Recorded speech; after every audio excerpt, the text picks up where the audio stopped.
Hello and welcome to the pilot episode of EXP.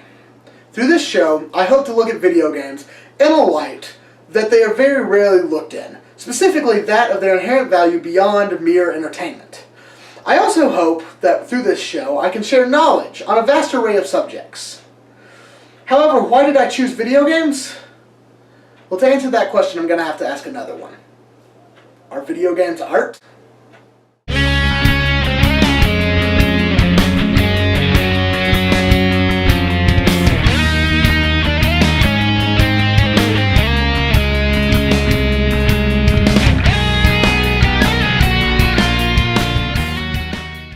Now, obviously, this question goes quite a bit deeper than just the simple definition of art, which, frankly, everything fits into.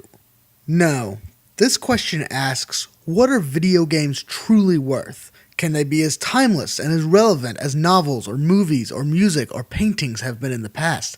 Can they speak to us on that human level, which teaches something about life, which will be relevant well into the future? Well, to answer that question, we have to look at another medium that has faced this very same dilemma. That medium is none other than motion pictures. Back when movies first got their start, art critics viewed them as nothing more than mindless escapism, and many went as far as to say that they would never, ever be art, much like how critics view video games today. However, today we know that movies are a widely accepted art form, so what happened to cause them to be accepted?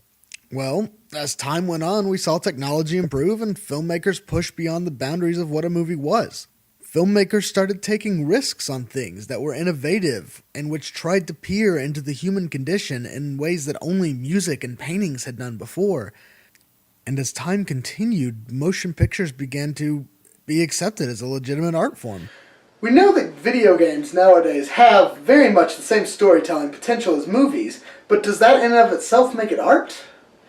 I mean, most video games nowadays, or a lot of them at least, are basically just movies with all the cutscenes and then gameplay just sort of crammed into the middle of it all. So, I mean, does that in and of itself make it art? I would say that it's not. However, that's not all that video games are. In recent years, since the indie boom, we've seen the rise of stories told by interaction. We have seen the rise of games such as Journey and Braid, and seen them use the one unique element of video games as an integral part of the expression. That element is none other than a game's interactivity. Go online and look up Journey. Not the band, the video game. Just go online, look it up, and read the articles upon articles upon articles written by people who have played this game and have been moved and touched by it in so many different ways. Read as they talk about what it means to them. I mean, what does that sound like to you? It sounds to me like most of these articles, in fact, sound to me like the way people talk about art when they go to a museum, or a movie when they go to see it.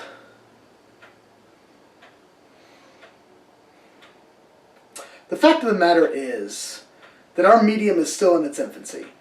And at this time, it's still deciding what it wants to be.